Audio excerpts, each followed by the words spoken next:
প্রিয় দর্শক, প্রভাবশালী দেশগুলোর সিন্ডিকেট বলি আর ব্যবসা বাণিজ্যের জন্য তাদের ব্যবসায়িক চিন্তা ভাবনা করি, সেই জায়গা থেকে কিন্তু আমাদের টিকা নিয়ে যে অনিশ্চয়তা ছিল সেটাও খানিকটা বোধহয় দূর হয়ে গেল। কারণ রাশিয়ার যে টিকা সেটা ব্যবহার করার জন্য আজকে অনুমোদন দিয়েছে ওষুধ প্রশাসন। এ তো গেল একটা প্রসঙ্গ। দ্বিতীয় প্রসঙ্গ হচ্ছে আমাদের দেশে অক্সিজেনের নাকি সংকট নেই বলছেন স্বাস্থ্যমন্ত্রী এবং স্বাস্থ্য অধিদপ্তর। অন্যদিকে আরেকটি খবর হচ্ছে যে হেফাজতের যে কালোফন্দি সেটাকে কিন্তু সরকার তাদের জালেবন্দি করে ফেলেছে। তো সুতরাং সব মিলিয়ে আমরা একটা শান্তি পরিবেশ বোধহয় দেখতে পাচ্ছি, কিন্তু আমাদের যারা আলোচক আছে তারা নিশ্চয়ই সেখানে অশান্তির কথাও বলবেন।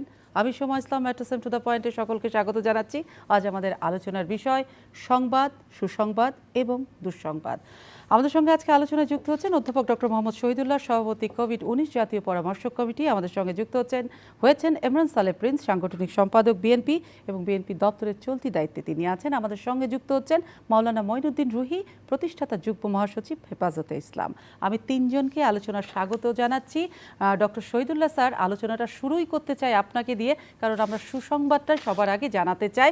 আমাদের যে স্যার অনিশ্চয়তা ছিল সেরামের টিকা নিয়ে, সেটা তো আর আমরা পাচ্ছি না। ভারতের টিকা নিয়ে আমাদেরকে চোট পেতে হলো, কিন্তু নতুন যেটা সম্ভাবনা, আগামী মাসে 40 লক্ষ রাশিয়ার টিকা ব্যবহার করার অনুমোদন দিয়েছে বাংলাদেশের ওষুধ প্রশাসন। এটাতে আমরা কতখানি আশাবাদী হলাম এবং যে অনিশ্চয়তা ছিল সেটা কতখানি কেটে গেল, সেই জায়গাটা শুরুতে জানতে চাই।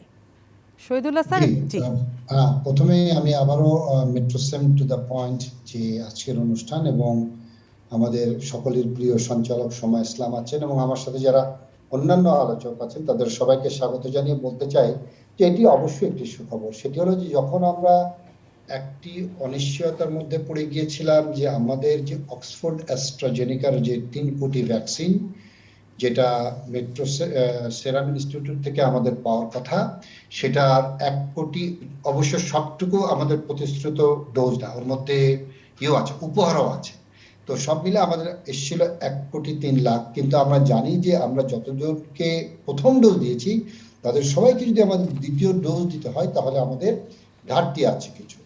এরপরেও তো কথা হলো যে সাপোজ আমরা পেয়ে গেলাম, ঘাটতি মিটে গেল, দ্বিতীয় ডোজ দিয়েও দিলাম, কিন্তু হোয়াট অ্যাবাউট আমাদের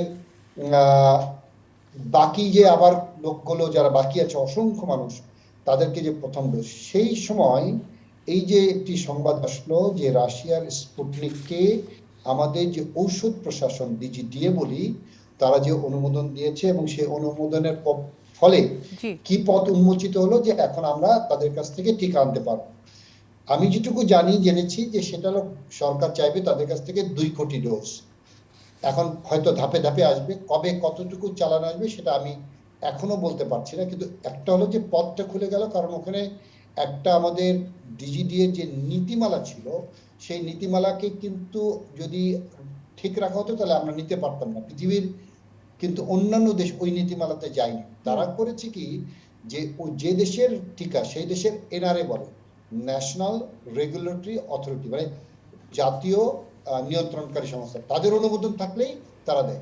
বিশ্বের অনেক বড় বড় দেশ কিন্তু নিয়েছে এবং তারা এ পর্যন্ত তাদের ফলাফল ভালো, তেমন কোনো সাইড ইফেক্ট পাওয়া যায়নি এবং ইনফ্যাক্ট গুণগত মান দেখতেও কিন্তু ডাব্লিউএইচও যদি এখনো অনুমোদন দেয়নি, কিন্তু ডাব্লিউএইচও কিন্তু জানে যে তাদের ইয়েটা মানে ভালো।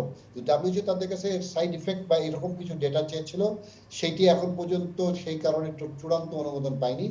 সেই সময় যেহেতু আমরা মনে করছি যে রাশিয়ার স্পুটনিক ভ্যাকসিনটা পৃথিবীর অনেক দেশ ইউজ করছে, সেই আলোকে আমাদের এই সিদ্ধান্তটি এবং আমাদের এই প্রাপ্তির যে সুযোগটি, আমি মনে করি এটা একটি সুসংবাদ। স্যার, আপনি থাকুন আমাদের সঙ্গে, আমি ফিরবো আপনার কাছে আরও কিছুক্ষণ পর। আমি ইমরান সালেহ প্রিন্স আপনার কাছে যেতে চাই। টিকা নিয়ে আমাদের অনিশ্চয়তা ছিল, টিকার বিপদে আমরা আর পড়তে যাচ্ছি না, কিন্তু সেটা কি আপনারা মনে করেন যে আসলেই আমরা টিকার বিপদে আর পড়তে যাচ্ছি না? আজকে যে আমরা তথ্য দেখলাম যে আমরা রাশিয়ার স্পুটনিক ভি পাচ্ছি, আগামী মাসেই চলে আসবে, তো সেটা তো নিশ্চয়ই একটা বড় আশার খবর। সেই আশায় আপনারা কি বুক বাঁধতে রাজি? ধন্যবাদ সোমা, আজকের এই টকশোতে আমাকে আমন্ত্রণ জানানোর জন্য। একই সাথে যারা আমার সাথে আলোচক হিসেবে আছেন তাদেরকেও শুভেচ্ছা জানাচ্ছি। দর্শক শ্রোতা যারা দেখছেন এবং শুনছেন তাদেরকেও শুভেচ্ছা জানাচ্ছি। আশায় তো আসলে আমরা সবাই বুক বাঁধতে চাই, কিন্তু সেই বুক যখন ভেঙে যায় তখন কিন্তু আর আমাদের যাওয়ার কোনো জায়গা থাকে না। আপনারা জানেন যে এই কোভিড-19 শুরু থেকেই সরকার যেগুলো পদক্ষেপের কথা বলেছিল, যেগুলো নেওয়া হয়েছে, সেগুলি কিন্তু আমরা সবগুলিতেই একটা সমন্বয়হীনতা আমরা দেখতে পেয়েছিলাম। এবং অনেকগুলোর মধ্যে আবার লিপ সার্ভিসও ছিল, কোনো বাস্তবায়ন ঘটে নাই। তো এরকম একটা পরিস্থিতিতে যখন বলা হলো, আমরা যখন বলছিলাম যে গত বছর সেপ্টেম্বর থেকেই আমরা বলছিলাম যে টিকা সংগ্রহের জন্য এখন থেকে সরকারের ব্যবস্থা নেওয়া উচিত, যারা টিকা উৎপাদন করে দেশ বা সংস্থা তাদের সাথে সখ্যতা বাড়ানো উচিত, তাদের জোটে যাওয়া উচিত, এবং WHO মাধ্যমেই যেন এই টিকার একটা মানে সমপরিমাণের যেন একটা বন্টন হয়, সেজন্য চাপে রাখা উচিত, জাতিসংঘকেও একটা মধ্যস্থতার ভূমিকায় রাখা উচিত। আমাদের এই আহ্বানে কিন্তু সরকার তখন সেটা সাড়া দেয়নি। তারপরে আমরা হঠাৎ করে দেখলাম যে সরকারের একজন খুব কাছের ব্যবসায়ী এবং যিনি প্রধানমন্ত্রীর উপদেষ্টা, তার যে একটি ব্যক্তিগত আপনার ওষুধ রপ্তানিকারক যে একটা প্রতিষ্ঠান আছে বা ওষুধ প্রস্তুতকারী যে প্রতিষ্ঠান আছে, তাকে আপনার মধ্যস্থতায় দেওয়া হলো, সেরাম ইনস্টিটিউট থেকে তা আনা হলো, এবং তখন ঢাক ঢোল পিটিয়ে প্রধানমন্ত্রী থেকে শুরু করে সকলে বলতে থাকলো বাংলাদেশের সমস্ত সংখ্যা কেটে গেছে, আমরা টিকা পেয়ে গেছি, এমনকি মানে অগ্রিম টাকা বুকিং দেওয়া হয়েছে। কিন্তু আমরা তখন জানলাম ভারত তখনই কিন্তু এই সেরামের এই যে কি বলে টিকা রপ্তানির ব্যাপারে একটা নিষেধাজ্ঞা দিয়েছিল। তখন বলা হলো না বাংলাদেশ এটা পাবে, কিন্তু আজকে মাঝপথেও না, আমরা মনে হয় অর্ধেকও পাইনি, তার মধ্যে এসে কিন্তু এটা বন্ধ হয়ে গেল, কারণ ভারতেই আপনার টিকার খুব সংকট দেখা দিয়েছে, তারা রপ্তানি করতে দিচ্ছে না। আমরা এও শুনলাম সেই বেক্সিমকোর প্রতিষ্ঠানের সিইও, যিনি আওয়ামী লীগের একজন সংসদ সদস্য, তাকে বলতে শুনলাম যে না আমরা টাকা দিয়েছি, কেন দিবে না। কিন্তু সরকার কিন্তু পাশাপাশি অন্যান্য যে দেশ থেকে বিকল্প উপায়ে যে আনার সেটা পথ কিন্তু অনেক দেরি করে ফেলছে। এখন আমরা জেনেছি আজকে যে রাশিয়া থেকে একটা আনার ব্যবস্থা হয়েছে, এবং চীনে যে জোট, সেই জোটে নাকি বাংলাদেশ এখন যাচ্ছে, যদিও অনেক দেরি হয়ে গেছে। কিন্তু এইটার উপরেও আমরা কতটুকু আস্থা রাখতে পারবো, কেন গতবারও কিন্তু সরকার যে পদক্ষেপ নিয়েছিল, বলেছিল যে কোনো আর সংকট থাকবে না, আমরা পেয়ে যাব, প্রতি মাসে 50 লাখ ডোজ আসবে। তো আজকে আমরা দেখলাম মাঝপথে ফার্স্ট ডোজ দেওয়া কিন্তু বন্ধ হয়ে গেছে, সেকেন্ড ডোজ যারা পাচ্ছিল তাদের ভাগ্যে কি ঘটবে সেটা কিন্তু এখনো বলা যাচ্ছে না। হ্যাঁ, যদি রাশিয়া থেকে সেটা আসে, সেটা যদি WHO অনুমোদিত হয় এবং সেটা যদি ভালো হয়, অবশ্যই আমরা সেটা আশায় বুক বাঁধতে পারি। কিন্তু সরকারের এসব সমন্বয়হীন পদক্ষেপে আমাদের বুক কিন্তু বারেবারেই ভেঙে যাচ্ছিল। আপনি বলছিলেন ভারত নির্ভরশীলতা অনেক আগে থেকেই কমানো দরকার ছিল, অনেকগুলো দরজা খোলা উচিত ছিল। শুধুমাত্র ভারত নির্ভরশীলতা না, একটি কোনো প্রতিষ্ঠানের উপর নির্ভরশীলতা বন্ধ করা। আপনি দেখেন যে সরকার বলেছে এই যে লকডাউন দিয়েছে, সেই লকডাউন তো অপরিকল্পিত লকডাউন। আজকে বলছে শপিং মল, সব দোকানপাট সব খোলা থাকবে, সব পরিবহন বন্ধ থাকবে। তো এইটা তো কোন ধরনের লকডাউন? মানুষ তো বলতে শুরু হয়েছে এটা আওয়ামী মার্কা লকডাউন হচ্ছে। কিন্তু আজকে এই লকডাউনের মধ্যেও যারা নিরন্ন বিমুখ মানুষ, যারা কর্মহীন হয়ে পড়েছে, নিম্ন আয়ের মানুষ, সরকার বলেছে তাদের জন্য আমরা এই ব্যবস্থা করেছি, ওই ত্রাণের ব্যবস্থা করেছি, এত কোটি টাকা আমরা বরাদ্দ করেছি। আপনি বলেন তো সোমা, আপনি তো একজন গণমাধ্যমের একজন নিয়মিত কর্মী, আপনি এই গত 5ই এপ্রিল থেকে আজকে 27শে এপ্রিল একটি টাকা সাধারণ এই নিরন্ন বিমুখ মানুষ যারা কর্মহীন হয়ে পড়েছে তারা পেয়েছে কিনা? সরকার কি একবারও ভেবে দেখেছে এই 20 দিনে তারা কি খেয়ে আছে? তারা তো মানে অর্ধাহারে অনাহারে আছে, কিন্তু সরকার বলেই যাচ্ছে তাদের এই ব্যবস্থা তো শুধু লিপ সার্ভিসের মধ্যে আমরা দেখছি। আজও কিন্তু সরকারের যিনি অর্থাৎ আওয়ামী লীগের সাধারণ সম্পাদক বলেছে সব সমালোচনা বাদ দিয়ে সবাইকে ঐক্যবদ্ধ হয়ে এই মহামারীটাকে মোকাবেলা করার জন্য। আমরা এটা 1 বছর আগে বলেছিলাম, সব বাদ দিয়ে আমাদের এই সরকারের বিরুদ্ধে অনেক অভিযোগ আছে, দুর্নীতির অভিযোগ আছে, ভোট চুরির অভিযোগ আছে, আমাদের উপর দমন নিপীড়নের অভিযোগ আছে, সবগুলিকে আমরা কার্পেটের নিচে রেখে আমরা সরকারকে সহযোগিতা করতে চেয়েছিলাম একসাথে সমন্বিতভাবে পদক্ষেপ নেওয়ার জন্য। এই কথাগুলো কিন্তু তখন তারা কর্ণপাত করে নাই। আজকে আমরা করতে চাই, কিন্তু তাদের চুরি, তাদের দুর্নীতির অংশীদার আমরা হতে চাই না। তাদের অব্যবস্থাপনার ফলে জনগণ যে আজকে মানে বিপদে পড়ছে সেটার আমরা অংশীদার হতে চাই না। আমরা সরকারকে সতর্ক করতে চেয়েছি, এখনো চাই, এবং সেই জন্য আমাদের দলের পক্ষ থেকে গত 2 দিন আগে আমাদের মহাসচিব মির্জা ফখরুল ইসলাম আলমগীর একটা সমন্বিত উদ্যোগের জন্য প্রস্তাব দিয়েছেন। সেই প্রস্তাবের ব্যাপারে কিন্তু সরকারের পক্ষ থেকে আমরা কোনো সাড়া পাইনি বা কোনো বক্তব্য পাইনি। আমাদের বলা হয়েছে যে অন্তত এই নিম্ন আয়ের মানুষকে 3 মাসের জন্য প্রতি পরিবার প্রতি 15,000 টাকা করে আপনারা দেন, যাতে তারা। এই প্রস্তাব কাকে দিয়েছেন আপনারা? এটা সরকারকে দিয়েছি। কার বরাবর দিয়েছিলেন? আমরা সরকারের বরাবরই দিয়েছি। আমাদের মহাসচিব মির্জা ফখরুল ইসলাম আলমগীর সাংবাদিক সম্মেলন করে সরকারের উদ্দেশ্যে এটা অনেক প্রস্তাবের সাথে এই আচ্ছা। প্রস্তাবও দিয়েছিলেন যে যারা নিম্ন আয়ের মানুষ জি। তাদেরকে 3 মাসের জন্য অন্তত 15,000 টাকা করে দেওয়া হোক। আমরা জানি এই সরকার বলে যে বাংলাদেশের অর্থনীতি নাকি কানাডার সমান শক্তিশালী, সিঙ্গাপুরের সমান শক্তিশালী, এমন অর্থনীতি নাকি কোথাও হয় না, এই উপমহাদেশেও তাই। তাই যদি হয়ে থাকে জি। তাহলে এই নিম্ন আয়ের পরিবারকে কেন 15,000 টাকা করে দিতে পারবেন না? বলা হয় পাকিস্তান আপনার কি বলে ভঙ্গুর রাষ্ট্র হ্যাঁ। বা ব্যর্থ রাষ্ট্র। সে পাকিস্তান যদি তার নিম্ন আয়ের পরিবারকে আপনার 12,000 রুপি করে দিতে পারে, বাংলাদেশ এত শক্তিশালী যদি হয়ে থাকে কেন তাহলে দিতে কেন পারবে এটা না? পারছে সেই না? কেন প্রশ্নের উত্তরে আমি আবার যাব। আমি একটু চলে যেতে চাই মাওলানা মঈনুদ্দিন রুহির কাছে। মঈনুদ্দিন রুহি, আপনি আমার কথা নিশ্চয়ই শুনতে পাচ্ছেন? জি, আমাদের দুজন আলোচকের কথা শুনেছেন। একজন তো জনস্বাস্থ্যবিদ, ডক্টর আছে, তিনি তার মতো করে বলেছেন, পলিটিশিয়ান তার মতো করে বলেছেন। আপনার কাছে যে বিষয়টা জানতে চাইবো, টিকা নিয়ে আমি অবশ্যই আপনার কাছে নিশ্চয়ই জানতে চাইবো, কারণ আপনি এদেশের একজন সাধারণ নাগরিক। নিশ্চয়ই আপনিও আশায় আছেন যে টিকাটা এই দেশের মানুষ পাক। যদিও আমরা দেখি যে ইসলাম ভিত্তিক যাদের মানসিকতা, তারা বিভিন্ন সময় এই টিকা নিয়ে নানান ধরনের গুজব করে ওয়াজে যে টিকা নেওয়া যাবে না। সেইটা আমার প্রশ্ন না, কিন্তু আমার যেটা আপনার কাছে জানতে চাওয়া সেটা হচ্ছে, আমরা এই করোনা সংকটে এবং লকডাউনের সময় হেফাজতে ইসলামের নামে যা যা ঘটলো, যা যা দেখলাম, সেটাকে আমরা কি বলবো, কিংবা আপনি এর ব্যাখ্যাতে কি বলবেন? কি কি ঘটে গেল এইসব? বিসমিল্লাহির রহমানির রহিম। আজকে যারা এই পবিত্র মাহে রমজানে চ্যানেল আইয়ের মাধ্যমে মহান অতিথিবৃন্দ যারা এসেছেন, আমার অত্যন্ত শ্রদ্ধাভাজন আমি শুভেচ্ছা জানাই এবং দেশবাসীকে আপনাদের মাধ্যমে শুভেচ্ছা জানিয়ে শুরু করছি। আসলে বর্তমান বাংলাদেশের অনেক সংকটের মধ্যে এই করোনা কোভিড একটা সংকট। বাংলাদেশের মানুষের জন্য, সারা পৃথিবীর মানুষের জন্য এটা একটা মুসিবতে পরিণত হয়ে গেছে এবং ইতিমধ্যে দেখা যাচ্ছে পুরো পৃথিবীর মধ্যে প্রায় কোটি কোটি মানুষের আক্রান্ত এবং অনেকেই প্রাণ হারিয়েছেন। আমাদের দেশেও কিন্তু তাই হয়েছে। আসলে সরকারের টিকার ব্যাপারে আমি এটুকুই বলবো যে সরকারের আলোচনা সমালোচনা তো অনেক আছে, তারপরেও সরকার এটার ব্যাপারে আরো একটু অ্যালার্ট হওয়া দরকার। আজকে রাশিয়ার থেকে যে শুনলাম, এটাকে আমরা স্বাগত জানাই বা ধন্যবাদ জানাই এবং এর পাশাপাশি যেটা আমাদের এই যে সালেক ভাই বললেন যে আমাদের দেশ এই যে চীনের সাথে জোটে যাবে বা অন্যান্য দেশ, শুধু একটা দেশের উপর নির্ভর না করে বা একটা প্রতিষ্ঠানের উপর নির্ভর না করে, যেহেতু একটা স্বাস্থ্যগত ব্যাপার, মানুষের জীবন নিয়ে একটা ঝুঁকির মুখে পড়তে হচ্ছে, সেজন্য মানুষের জীবন বাঁচানোর তাগিদে এবং মানুষকে রক্ষা করার তাগিদে, মানুষকে বাঁচানোর তাগিদে সরকারকে তার বলিষ্ঠ পদক্ষেপ নেওয়া আমি জরুরি মনে করি। 2 নম্বর কথা হলো হেফাজত ইসলামের ব্যাপারে যে কথাটা বলছেন, যে বর্তমান সময়ে হেফাজতের যেই কর্মকাণ্ড বা যেই সমস্ত মানুষের সামনে বা জাতির সামনে এসছে, এটা আসলে আমি অত্যন্ত দুঃখজনক বলবো। এটা আমরা আশা করিনি।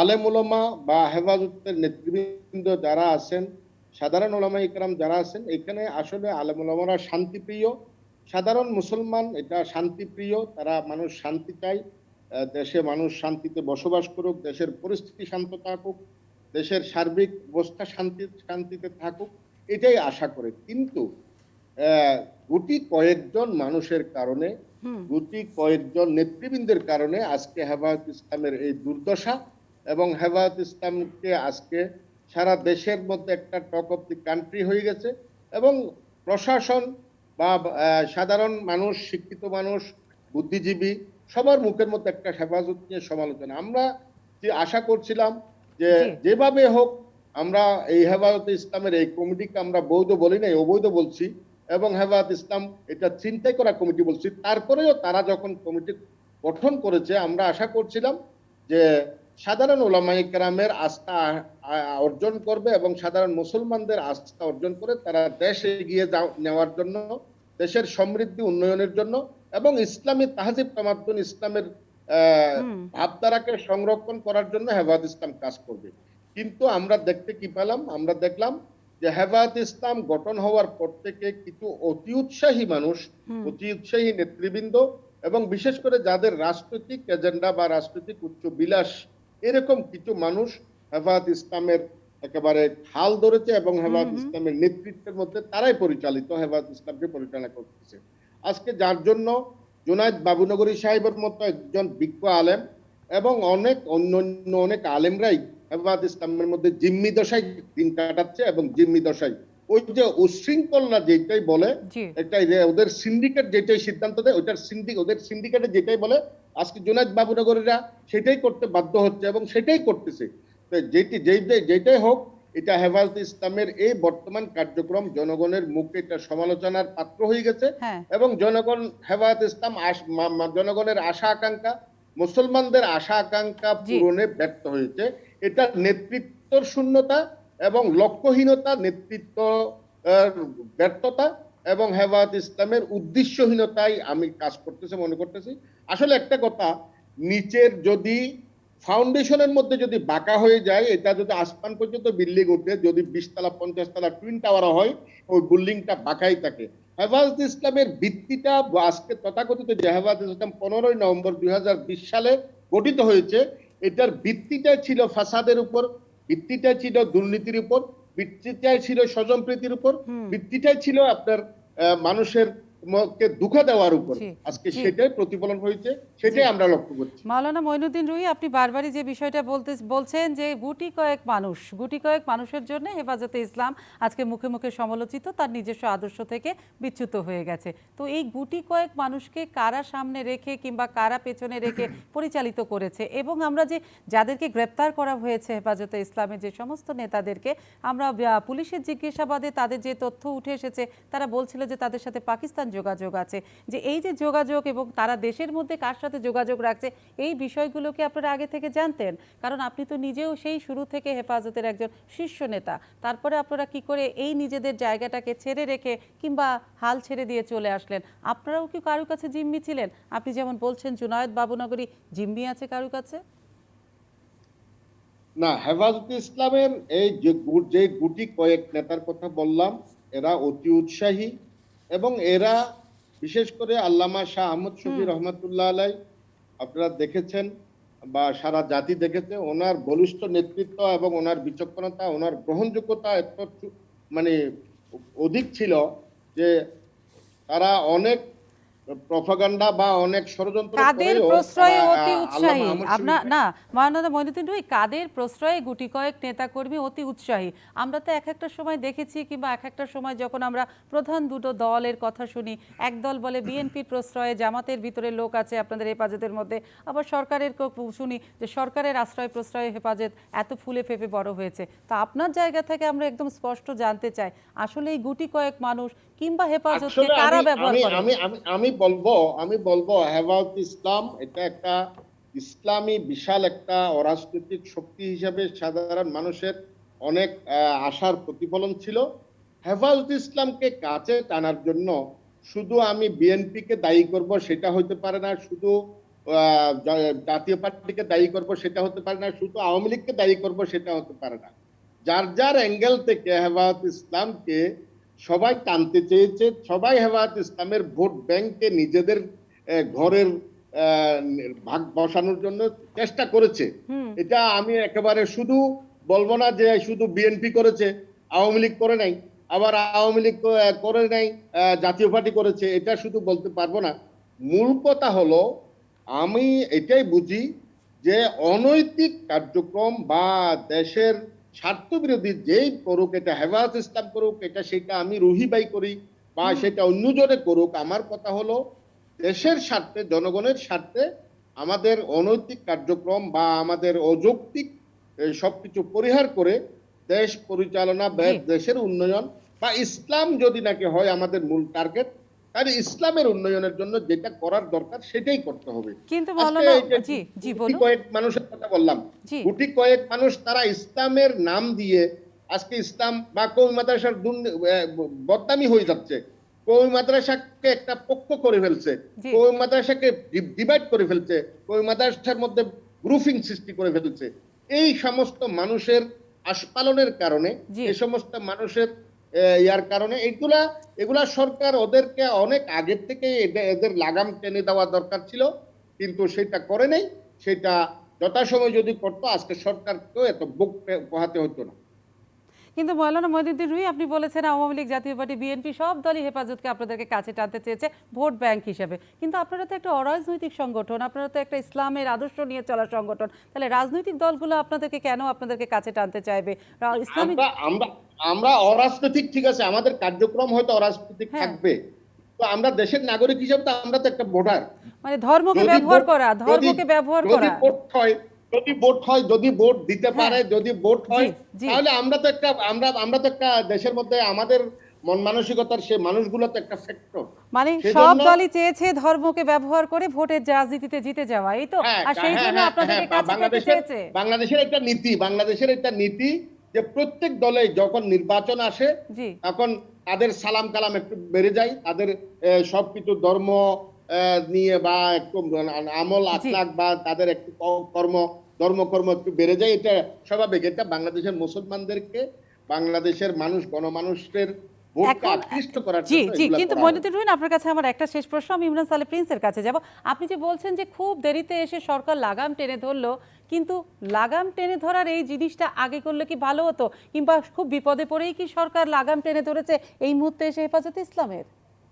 না, আমি এটা বলবো হেফাজত ইসলামের লাগাম টেনে ধরার জন্য আমি বলি নাই, বা হেফাজত ইসলামের লাগাম টেনে ধরাটা এটা কোনো সময় আমি আশা করিনি। আমি বলছি উচ্ছৃঙ্খল যারা আছে, হ্যাঁ যারা এই যে হেফাজত ইসলাম হোক বা যে দলেরই হোক, যারা উচ্ছৃঙ্খল আছে, যারা দেশের স্বার্থের বিরোধী বা জি। যারা ইসলামের বিরুদ্ধে কাজ করবে, যারা ইসলামকে নিজের মতো করে বয়ান করবে, নিজের মতো করে উপস্থাপন করবে, বা যারা দেশের স্বার্থ কে জলাঞ্জলি দিয়ে বিসর্জন দিবে, তাদের জি। লাগাম টেনে দেওয়া ধরা সে যে দলেরই হোক দরকার।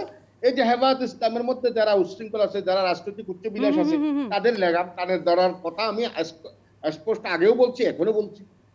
জি, মাওলানা মঈনুদ্দিন রুহি থাকুন আপনি আমাদের সঙ্গে। আমি একটু ইমরান সালে প্রিন্স আপনার কাছে যেতে চাই, যেটা বলছিলেন আসলে কোনো এক দলই হেফাজতকে ব্যবহার করতে চায়নি ভোট ব্যাংক হিসাবে, আপনারা সকলেই দায়ী, আর সকলের এই দায়ী কারণেই আজকে এই অবস্থাটা হয়ে গেছে। তো সেইটাকে আপনি কিভাবে খণ্ডন করবেন, যেটা মাওলানা রুহি বললেন?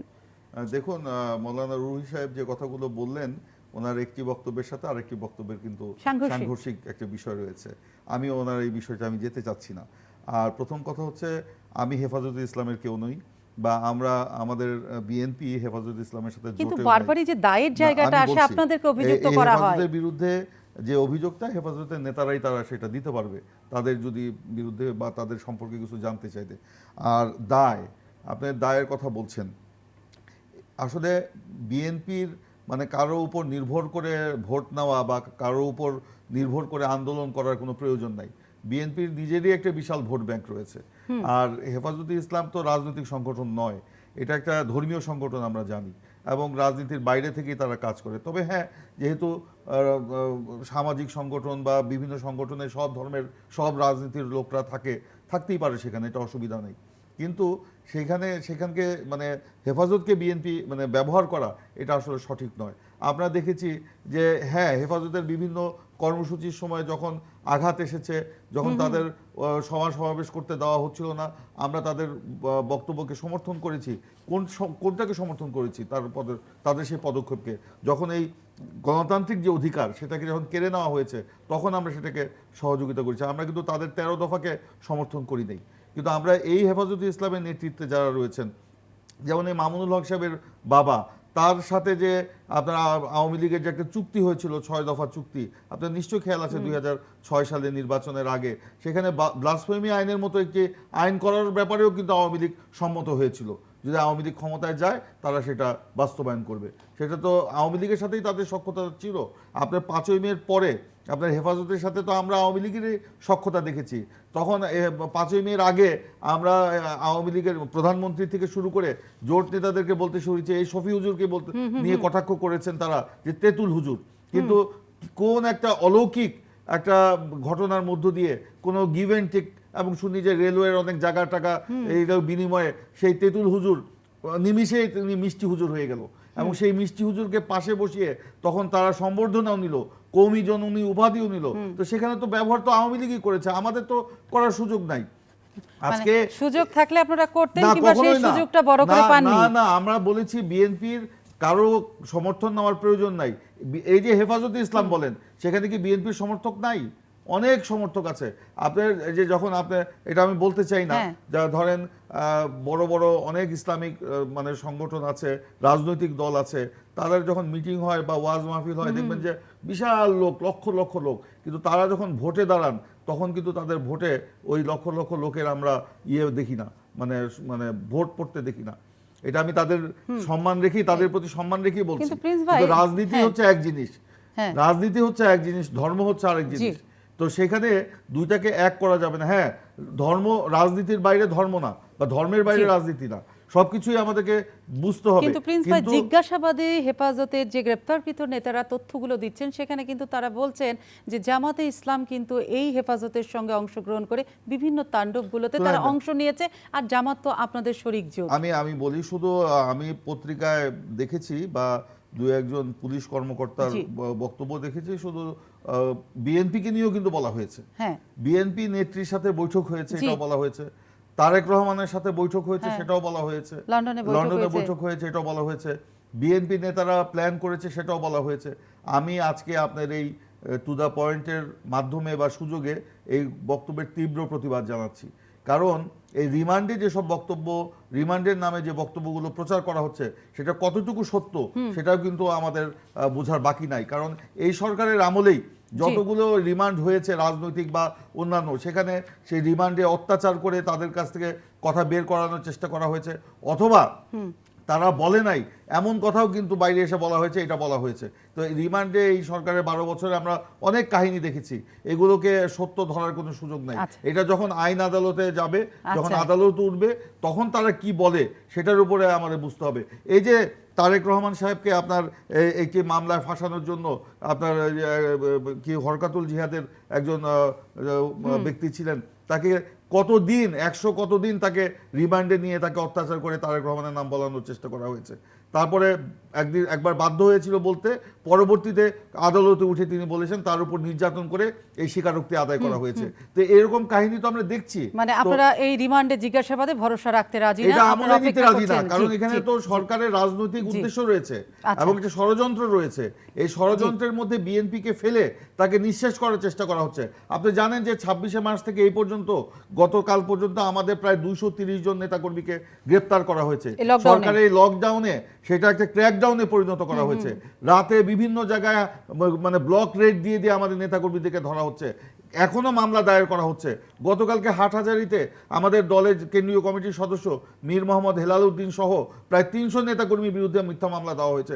তারা হেফাজতে কর্মসূচির সময় ছিলই না, তাদের কোনো সংশ্লিষ্টতা নাই, কোনো সম্পৃক্ততা নাই, কিন্তু তাদের নামে মামলা দিয়ে হয়রানি করা হচ্ছে। এমনকি তাদের বাবা মাদেরকে থানায় ডেকে নিয়ে নির্যাতন করে হয়রানি করা হচ্ছে। কোথায় আছে তারা? তার মানে কি আপনারা কি বলতে চান এই লকডাউন হচ্ছে আপনাদেরকে থামানোর একটা আমাদের না, লকডাউন, এটা বিএনপিকে? এটা ক্র্যাকডাউন। আচ্ছা, ক্র্যাকডাউন, আচ্ছা। এটা একে তো লকডাউনে হ্যাঁ। লাইভ ডাউন করা হয়েছে, হ্যাঁ। এবং আরেকদিকে ক্র্যাকডাউন করা আচ্ছা। হয়েছে। এই হচ্ছে সরকারের লকডাউন। আচ্ছা, তার মানে বিএনপিকে নিঃস্ব করার জন্য এটা এটা ক্র্যাকডাউন। আচ্ছা, ধারাবাহিক পরিকল্পনার একটি অংশ। আজকে এই আচ্ছা। কর্মকাণ্ডের সাথে বিএনপি নাই, হেফাজতের আচ্ছা, এই কিন্তু কর্মসূচির আমাদের সাথে যিনি কেন আমাদের এই ক্র্যাকডাউনে পড়তে হবে, ইমরান কেন সালে আমাদের উপর প্রিন্স, নির্যাতন হয়তো চালাতে এটা হবে? আপনাদের রাজনৈতিক বক্তব্য, কিন্তু আমাদের সাথে জনস্বাস্থ্যবিদ আছেন, ডক্টর আছেন, শহীদুল্লাহ স্যার আছেন, তিনি নিশ্চয়ই তার মতো করে ব্যাখ্যা করবেন। কারণ এই অতি মহামারীতে আসলেই তো লকডাউনটা খুবই জরুরি। এটা হয়তো আপনাদের রাজনৈতিক বিশ্লেষণ, আপনাদেরকে না, আমি লকডাউনের বিরোধিতা করছি না, কিন্তু লকডাউনের নামে ক্র্যাকডাউন করা হচ্ছে। কিন্তু লকডাউন কি আদৌ লকডাউন হয়েছে? আপনি আজ লকডাউনের কোনো চিত্র দেখেন? নিশ্চয়ই স্যার আছে, শহীদুল্লাহ স্যার, আপনি আমার কথা নিশ্চয়ই শুনতে পাচ্ছেন। স্যার, আপনার কাছে যে জায়গাটি জানতে চাই, সকলে আমাদের দুইজন সম্মানিত আলোচক আছেন এবং অনেকেই মনে করছেন যে আমরা রাশিয়ার কাছ থেকে যে টিকাটা পেতে যাচ্ছি সেটা মাত্র আমরা সেরাম থেকে অনেকটা চোট খেয়ে সরে আসলাম, তো রাশিয়ার থেকে যেন আমাদের এরকম ভবিষ্যতে কোনো কিছু ভুগতে না হয়, সেজন্য আমাদের অন্য বিকল্প সোর্স রাখা কতটা জরুরি, এবং উৎপাদন সক্ষমতা বাংলাদেশ আছে কিনা এই টিকার। যদিও আমরা জানি সেপ্টা থেকে এবং আরেকটা যেন হেলথ কেয়ারকে দেওয়া হয়েছে, তারা পাবে, উৎপাদন করবে টিকা। তো সুতরাং আমাদের সক্ষমতার জায়গাটা কতক্ষণে আমরা মানে সফল হব? খুব ধন্যবাদ, খুব মানে পার্টিনেন্ট কোশ্চেন। এখন টিকাটা যেহেতু একটা বড় ইস্যু, প্রথমে আমি যাই যে সেরাম ইনস্টিটিউটের থেকে যে টিকাটা আমরা এই মুহূর্তে প্রতিশ্রুতি অনুযায়ী পাচ্ছি না, কিন্তু এটা কিন্তু স্থগিত, কিন্তু এটা বন্ধ না, মানে এটা কিন্তু পাওয়া যাবে। একটু ঘুরিয়ে বলি, এর মধ্যে একটা ভালো খবর আছে। অ্যাকচুয়ালি এখন তো আহ, মানে ভারতের সরকার কিন্তু খুব সমালোচিত হয়েছে মানুষের কাছে এবং গণমাধ্যমে। এক হলো অক্সিজেনের অভাব, আর হলো আমার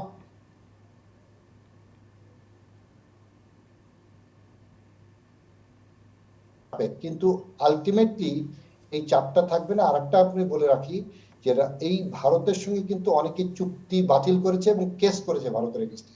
জি তখন যেটা হবে, ভারত যে প্রোডাকশনটা করবে সেই প্রোডাকশন তার ইন্টারনাল ডিমান্ড মিটিয়েও কিন্তু বাংলাদেশে দিতে পারবে, যার ফলে এটা একটু স্লো হয়ে গেছে। কিন্তু আমার ধারণা আমরা ওই সেরামের প্রতিশ্রুত টিকা পাবো, এটা হলো একটা। দ্বিতীয় হলো কোভ্যাক্স, যেটা বলেছিল যে প্রত্যেকটা দেশের জনগণের 20% দেবে। আমাদের 17 কোটি জনগণ ধরে 3,40,00,000 মানুষের জন্য 6,80,00,000 ডোজ যে কোভ্যাক্স দিবে, কোভ্যাক্স সেইটা কিন্তু আমরা একটা ভালো খবর পেয়েছি যে 65 মিলিয়ন মানে 6.5 কোটি ডোজ তারা পেয়ে গেছে। এবং তারই মানে ইয়েটা আমরা হয় মে মাসের শেষে অথবা জুন মাসের দিকে পাবো। এটা আমাদের জন্য একটা স্বস্তির ব্যাপার টিকার ব্যাপারে। কিন্তু নতুন যে এভিনিউটা আপনি বললেন, রাশিয়ার স্পুটনিক, আর স্পুটনিকের উপরেই কি একমাত্র ভরসা করব নাকি আরো কিছু ভ্যাকসিনের দিকে চিন্তা করব? আমরা যেটুকু জানি যে চায়নার দুটো ভ্যাকসিন, একটা হলো সাইনোভ্যাক আর সিনোফার্ম, এই দুটো কিন্তু ডাব্লিউএইচওর কাছে জমা দেওয়া আছে।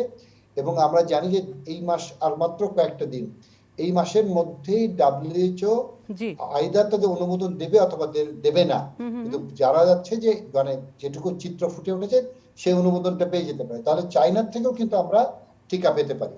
অতএব সেখানে আমাদের আরেকটা সোর্স থাকলো, থার্ড। এবার আসেন আপনি যে টিকা প্রোডাকশনের কথা বলছেন, এই কথাটা আমরা জাতীয় কারিগরি পরামর্শ কমিটি থেকে বারবার বলছিলাম যে টিকা প্রোডাকশন হলো আলটিমেট আনসার। কতদিন আপনি পরনির্ভর থাকবেন, কতদিন আপনি অনিশ্চয়তার মধ্যে কিনতে থাকবেন? 2 নম্বর হচ্ছে আপনার তো এই টিকা কতদিনের জন্য প্রোটেকশন দেবে আমরা জানি না। তাহলে কি আমার 9 মাস পরে লাগবে না 1 বছর? তাহলে কি এরকম প্রত্যেক বছর 15, 20, 30 কোটি করে ডোজ আনতেই থাকবো? এর উত্তরটা হলো নিজস্ব প্রোডাকশন করা। সেই নিজস্ব প্রোডাকশনের জন্য যেসব সক্ষম যে কোম্পানিগুলো আছে তারা যোগাযোগ শুরু করেছে। এখানে অনেকগুলো ব্যাপার আছে, আমি ছোট করে বলি। অনেক রকম আছে যে আপনি প্রথম দিকে বাল্কে আনলেন, সেটাকে আপনি আপনার অ্যাম্পোলে ভরে, যেটাকে বলে ফিল ফিনিশ। কিন্তু ওটার থেকে ভালো হলো হুম যে আপনি তাদের কাছ থেকে র মেটেরিয়াল এনে তার থেকে আপনি টিকা তৈরি করবেন। এই জিনিসগুলো এখন আমাদের মানে খুবই প্রয়োজন। আমি জানি স্বাস্থ্য মন্ত্রণালয় এবং স্বাস্থ্য অধিদপ্তর এই ব্যাপারে ভীষণ রকম প্রোঅ্যাক্টিভ, এবং তারা এই ব্যাপারে বিভিন্ন কোম্পানি মানে ফার্মাসিউটিক্যাল কোম্পানি পরিদর্শন করেছেন, হুম। তাদের সক্ষমতা দেখেছেন, এবং এই ব্যাপারে তাদের সঙ্গে আরেকটি উৎপাদনকারী প্রতিষ্ঠানের যোগাযোগের ব্যাপারে কিন্তু জি সরকার, বিশেষ করে স্বাস্থ্য অধিদপ্তর ও মন্ত্রণালয় একটি মধ্যস্থতা করছে। সো আমি আশাবাদী যে আমাদের এই বছরের শেষে অথবা সামনের বছরের গোড়ার দিকে নিজস্ব টিকা আমরা হয়তোবা উৎপাদনে যেতে পারবো। অসংখ্য ধন্যবাদ স্যার। স্যার আপনাকে আমি আবারও ধন্যবাদ জানাচ্ছি, আমাদেরকে আপনি অনেক ভালো ভালো সুসংবাদ দিয়েছেন।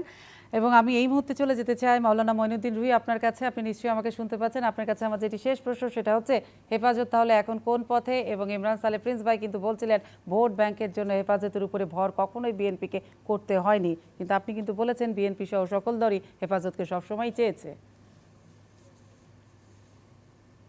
ধন্যবাদ। হেফাজত একটাই পথ, সেটা হলো হেফাজত যেই লক্ষ্য উদ্দেশ্য নিয়ে প্রতিষ্ঠা হয়েছিল 2010 সালে, জি যে বাংলাদেশের মানুষের ইমান আকীদার সংরক্ষণ এবং ইসলামী তাহজিব তামাদ্দুনের প্রচার প্রসার, ইসলামী ভাবধারার পুনর্বিন্যাস, এগুলার এজেন্ডার সামনে রেখে সম্পূর্ণ অরাজনৈতিকভাবে হেফাজত পরিচালিত হবে। এখানে আল্লামা আহমদ শফি রহমতুল্লাহ আলাইহির জীবদ্দশায় তিনি যেভাবে হেফাজতকে পরিচালনা করেছিলেন, হুম আমি মনে করি ওনার নীতি আদর্শ, যেটা আজকে হেফাজতের একটা গ্রুপ বিসর্জন দিয়ে তারা অতি উৎসাহী হয়ে গেছে।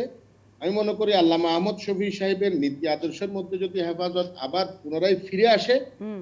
তাহলে হেফাজত আগের মতো সেই তো হেফাজত সারা এই দেশের ফিরিয়ে মানুষের আস্থা আল্লামা অর্জন করতে শফি নীতি সক্ষম হবে। আদর্শে ফিরিয়ে আনার আর দায়িত্বটা কারা নিবে মাওলানা রুহি? হেফাজতকে সেই নীতি আদর্শে ফিরিয়ে আনার জন্য দায়িত্বটা কারা নেবে?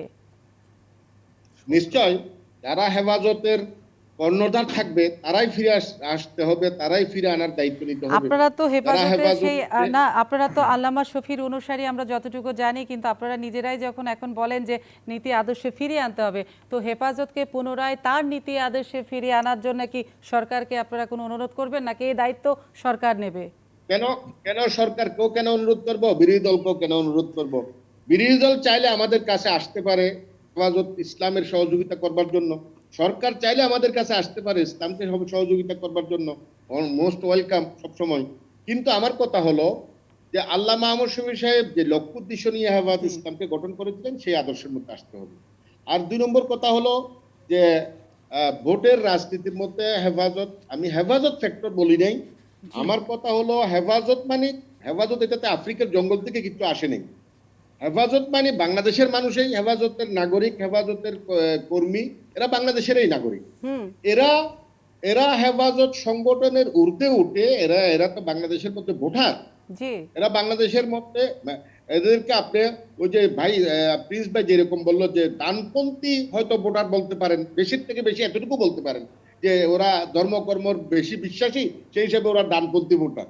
আমি বলবো এই যে নির্বাচন যখন আসে, ইসলামী ভাবধারা বা ইসলামী অনুশাসন এটা সবাই একটু বেশি দেখাইতে চায়, বেশি প্রকাশ করতে চায়, যাতে বাংলাদেশের মানুষ একটু ধর্মপ্রিয়, বাংলাদেশের মানুষ একটু ধর্মভীরু। জি। সেই জন্য বাংলাদেশের মানুষের মন খুশি করবার জন্য, বাংলাদেশের ভোটারদেরকে আকৃষ্ট করবার জন্য ইসলামকে ব্যবহার করে। এবং আমি এটার পাশাপাশি ইসলামকে ব্যবহার করাটা খারাপ বলবো না, আমি বলবো ইসলামকে ব্যবহার না, ইসলামী ভাবধারার মধ্যে সব রাজনৈতিক দলরা যদি এসে যায় এবং সবাই যদি নাকি ইসলামকে আরেকটু বোঝার চেষ্টা করে, তাহলে দেশের মধ্যে শান্তি সমৃদ্ধ খুব বেশি আসবে। তার মানে ইসলামী ভাবধারা বর্জিত এখন রাজনৈতিক দলগুলো? আমি বর্জিত বলবো না, আমি বলবো যে আরেকটু বেশি অনুশাসন করা। এখন যতটুকু করতেছে তার থেকে আরেকটু বেশি অনুশাসন করতে হবে। আচ্ছা, আরেকটু বেশি অনুশাসন করার জন্য বলবো। আচ্ছা। যেমন ধরেন আমি আজকে 10 রাকাত নামাজ পড়লাম, নফল নামাজ পড়লাম, আমি 20 রাকাত পড়লাম, আমি আরেকটু আল্লাহর প্রতি ধ্যান ধারণা বেশ হলাম, আরেকটু দেশের প্রতি যত্নবান হলাম। দেশের এই যে আজকে প্রিন্স ভাই বললো যে চুরি হচ্ছে, বিএনপি বলতেছে চুরি হচ্ছে, আওয়ামী লীগ বলতেছে দুর্নীতি হচ্ছে, একজন আরেকজনকে যে দোষারোপ, আমরা দেখবো যে দোষারোপে না গিয়ে প্রত্যেকজনে নিজের দল থেকে, নিজের জায়গা থেকে প্রত্যেকজনের দেশাত্মবোধ এবং জনগণের হককে জনগণের কাছে পৌঁছে দেওয়ার জন্য রাজনৈতিক বিদ্রোহ সচেষ্ট হবে। কিন্তু মাওলানা রুহি, আপনি বলছিলেন যে হেফাজত কোনো আফ্রিকার জঙ্গল থেকে উঠে আসেনি। আমরা সবসময় দেখি বড় বড় দলগুলো একে অপরকে দোষারোপ করে, এবং যে কোনো মানুষের দায়িত্বে কিন্তু বড় বড় রাজনৈতিক দলগুলো তাদের নিজেদের মতো করে মানুষের পাশে এগিয়ে যায়, সে সরকারি দল হোক আর বিরোধী দলও হোক। কিন্তু সবচেয়ে বড় কথা, আপনারা একটা বিরাট বড় প্ল্যাটফর্ম, দক্ষিণ এশিয়ার বলা হচ্ছে সবচেয়ে বড় অরাজনৈতিক সংগঠন, কিন্তু শুধুমাত্র ভোটের সময় কি আপনাদের ইসলামকে পুঁজি করে অন্যান্য রাজনৈতিক দলগুলো আপনাদের কাছে ভোট চাইবার জন্য শুধু আপনাদের কাছে হাত পাতবে? আপনাদেরও কি কোনো দায়িত্ব, কিংবা কখনো কি আপনারা এই দায়িত্ব নিয়ে মাঠে নেমেছেন যে এই যে করোনা দুর্যোগ চলছে, এই মহামারী চলছে, এই মহামারীতে মানুষকে পাশে বাঁচানোর জন্য, মানুষের পাশে দাঁড়ানোর জন্য, দুর্নীতিমুক্ত দেশ হওয়ার জন্য, ধর্ষণ বন্ধ হওয়ার জন্য, যে কোনো এগুলো করার জন্য হেফাজতে ইসলাম কবে রাস্তায় নেমেছিলেন, কবে মানুষের জন্য কাজ করেছিলেন? সেই জায়গাগুলোতে আপনাদের দায়বদ্ধতাটুকু কতটুকু? আসলে আমি আপনার মাধ্যমে বাংলাদেশের যত প্রচার মাধ্যম আছে, প্রিন্ট মিডিয়া, ইলেকট্রনিক মিডিয়া, সবাইকে বলবো যে বিশেষ করে আপনারা জেনারেল শিক্ষিত বা জেনারেলি বা ব্যবসায়ীদেরকে যতটুকু আপনারা প্রোডাকশন দেন বা যতটুকু হাইলাইট করেন, আল্লাহর ওয়াস্তে একটু ইসলামপন্থীদেরকে, একটু আলেম ওলামাদেরকে হাইলাইট করবেন আপনাদের টিভি, আপনাদের প্রচার মাধ্যমে। তাহলে দেখতে পারবেন ওলামায়ে কেরাম এই দেশের মধ্যে কিরকম ভূমিকা রাখছেন। আমি হেফাজত ইসলামের যে ভূমিকার কথা বললেন আপনারা দেখেন, এই পর্যন্ত হেফাজত ইসলাম গঠন করার পর থেকে এবং এর আগেও ওলামায়ে কেরাম যে কোনো দুর্যোগের মধ্যে সবচেয়ে, এই যে রানা প্লাজা দর্শ হলো, সর্বপ্রথম ওলামায়ে কেরাম নেমে আসলো। এই যে রোহিঙ্গা আসলো, বাংলাদেশের মধ্যে রোহিঙ্গারা আসলো, সর্বপ্রথম হেফাজতের পক্ষ থেকে এবং কওমি ওলামায়ে কেরাম নেমে আসলো। বা এই যে আগুন লেগেছে, কওমি ওলামায়ে কেরাম নেমে আসলো। বাংলাদেশের মধ্যে এই যে দারিদ্র্য বিমোচনে ওলামায়ে কেরামের ভূমিকা সবচেয়ে বেশি। বাংলাদেশের মধ্যে যে কোনো দুর্যোগ মুহূর্তে ওলামায়ে কেরাম এর ভূমিকা বেশি। আজকে করোনার জন্য আজকে সারা ঢাকা সহ, চট্টগ্রাম সহ খবর নিয়ে দেখেন, ওলামায়ে কেরাম তাদের বেসরকারি এনজিওদের মাধ্যমে, এই যে আলমানাহেল একটা এনজিও আছে ওলামায়ে কেরামের, এটা কওমি ওলামায়ে কেরামের, ঢাকার মধ্যে অনেক ওলামাই, অনেক এনজিও আছে, চট্টগ্রামে অনেক এনজিও আছে, বাংলাদেশের বিভিন্ন স্থানে অনেক এনজিও আছে। হাজার হাজার মানুষকে এখান থেকে এই যে করোনার চিকিৎসা দেওয়া হচ্ছে, এই যে হসপিটাল খোলা হয়েছে, জি এখানে জি করোনার রোগীদেরকে চিকিৎসা দেওয়া হচ্ছে, রোগীদেরকে আইসোলেশনে রাখা হয়েছে, আপনার কি বলে যে সবকিছু ব্যবস্থা করা হচ্ছে। এগুলো শুধু আপনারা একটু, আপনাদের কাছে আমরা অনুরোধ করব, জি জি আপনারা যাতে এগুলা প্রত্যেক মাধ্যমে ওলামায়ে কেরামকে একটু শরীকদার করেন, একটু শরীক করেন, কিন্তু তাহলে আপনারাও। জি মাওলানা মইনুদ্দিন রুহিন, আমি আপনাকে একটু থামাচ্ছি এই কারণে, কারণ আপনাদের জুনায়েদ বাবুনগরী কিন্তু কয়েকদিন আগে কিন্তু ভিডিও বার্তায় তিনি জানিয়েছিলেন ওলামা মাশায়েখ একরামদেরকে কখনোই করোনা স্পর্শ করতে পারেনি এবং তাদের কখনো করোনাতে আজ পর্যন্ত কারো মৃত্যু হয়নি। এই যে এই বিষয়গুলো, এই জিনিসগুলো একটু মানে আপনি কি বলবেন যে আসলে এগুলো কেন বলা হয়? করোনা কি আসলে বেছে বেছে কাউকে ধরে? শুনেন, এখানে আসলে সব মানুষের একটা মানে আগ্রহ বা একটা অতি উৎসাহী ব্যাপার আছে। জোশের থেকে হোশের না আসে, জোশের মধ্যে অনেক কিছু করে ফেলে, বলে ফেলে। আমি বলবো জুনায়েদ বাবুনগরী সাহেব যেটা বলছে এটা আসলে মনে হয় ওনার অফিসিয়াল কথা না, এমনি হয়তো কোন একটা অনুষ্ঠানে জোশের উপর বলে ফেলছে। জি বাস্তবে ওলামায়ে বা সাধারণ পাবলিক, আমি তো দেখতেছি ডাক্তাররা করোনায় আক্রান্ত হয়েছে, সচিবরা করোনায় আক্রান্ত হয়েছে, এমপি মন্ত্রীরা করোনায় আক্রান্ত হয়েছে, ওলামায়ে কেরামও আক্রান্ত হয়েছে। হ্যাঁ, এটা বলতে পারেন সংখ্যার মধ্যে ডাক্তাররা বেশি হয়েছে, সচিবরা কম হয়েছে, বা সচিবরা বেশি হয়েছে, সরকারি কর্মচারীরা কম হয়েছে, এটা একটা সংখ্যার মধ্যে বেশ কম হইতে পারে। তবে এটা বলা যাবে না যে ওলামায়ে কেরাম একদম আক্রান্ত হয় নাই। এটা আমার মনে হয় এটা কথাটা পুরোপুরি মানে সমর্থন করতে আমি পারলাম না। জি যাই হোক, জি জি আমি আপনাদের মাধ্যমে আজকের এই অনুষ্ঠানকে বলবো যে আজকে যে পরিস্থিতি হেফাজতের মধ্যে, আমি সরকারকে অনুরোধ করব যে হেফাজত মানে সমস্ত ওলামায়ে কেরাম না, হেফাজত মানে বাংলাদেশের এই যে প্রায় 80 লক্ষ ওলামায়ে কেরাম না। হেফাজতে এখানে কওমি মাদ্রাসা এবং হেফাজতের এই ইস্যুকে বা এই কিছু উশৃঙ্খল কিছু হাতে গোনা 10-15-20 জন মানুষের ও অতি উৎসাহকে কেন্দ্র করে যাতে 80 লক্ষ ওলামায়ে কেরাম এবং 20,000 কওমি মাদ্রাসা হয়রানির শিকার না হয়, সাধারণ কওমি মাদ্রাসার ছাত্ররা যাতে কোনো রকমের হয়রানির শিকার না হয়, সাধারণ পাবলিক যাতে হয়রানির শিকার না হয়, এটার জন্য সরকারের সুদৃষ্টি আমি কামনা করি এবং এটার জন্য সরকারকে পদক্ষেপ নিতে হবে। জি অসংখ্য ধন্যবাদ মাওলানা মঈনুদ্দিন রুহি আপনাকে। ইমরান সালে প্রিন্স, আমি আপনাকে দিয়ে শেষ করব। যেটা রুহি বলছিলেন যে রাজনৈতিক দলগুলোর মধ্যে ধর্মীয় অনুশাসন আরও বেশি ইনভলভ হওয়া দরকার। দেখুন, আমি আগে একটা কথা বলেছি যে যে শুধুমাত্র ধর্মভিত্তিক কোনো রাজনৈতিক দল আসলে সেভাবে বাংলাদেশের মতো জায়গায় সেটা বিকাশ লাভ করতে পারে না। রাজনীতির অংশ সেটা। আমরা যে রাজনীতি করি, বিএনপি যে রাজনীতি, বাংলাদেশি জাতীয়তাবাদ হচ্ছে আমাদের দর্শন। সেই দর্শনের মধ্যে বাংলাদেশের এই ভূখণ্ডে বসবাস করা মানুষের সকল ধর্মবিশ্বাস, সাংস্কৃতিক কর্মকাণ্ড এবং একই সাথে আমাদের চলন বলন, আমাদের ওঠা বসা, আমাদের সাহিত্য সংস্কৃতি, ইতিহাস, ঐতিহ্য সব কিছু নিয়ে কিন্তু ধারণ করেই আমরা বিএনপির রাজনীতি করি। তো আমাদের এখানে ধর্মীয় বিশ্বাস সবারই আছে। আমরা কেউ মুসলমান, কেউ হিন্দু, কেউ বৌদ্ধ, কেউ খ্রিস্টান। বাংলাদেশ কিন্তু ধর্মীয় মূল্যবোধের দেশ। আজকে এখানে সে আমরা সকলের যার যার ধর্ম যদি আমরা সেভাবে পালন করি, সেই সুযোগ বা সেই স্বাধীনতা যদি থাকে, তাহলে তো আমাদের এই দেশ শান্তির দেশে পরিণত হবে। কিন্তু আজকে এই যে ধর্মীয় অনুশাসনের কথা, আমরা এটাকে অবশ্যই স্বীকার করি, ধর্মীয় অনুশাসন থাকতেই হবে। সেখানে যার যার ধর্মের সেই অনুশাসনটা থাকতে কারণ হবে। দেশে তো এক ধর্মের লোক বসবাস করে না, সব ধর্ম এখানে নিয়ে যেমন বাংলাদেশ। বাংলাদেশে যেরকম সকল ধর্মের লোক আছে, সমতল ভূমির লোক আছে, পাহাড়েও আছে, তাদের ব্যক্তিগত বিশ্বাসটাও কিন্তু ভিন্ন। সব বিশ্বাসকে একত্রিত করেই কিন্তু আমরা রাজনীতিটা করি। আমাদের বিএনপির রাজনীতি হচ্ছে সেটাই। তো সেভাবে আমরা কাজ করি। আর আজকে যে কথা বলা হচ্ছে হেফাজতের নামে, আপনি আলেম ওলামাদের, আজকে দেখেন এটা কিন্তু খুব উদ্বেগের বিষয় যে বাংলাদেশের সমস্ত থানার থেকে সমস্ত মাদ্রাসায় এবং মসজিদে ফর্ম পাঠানো হচ্ছে।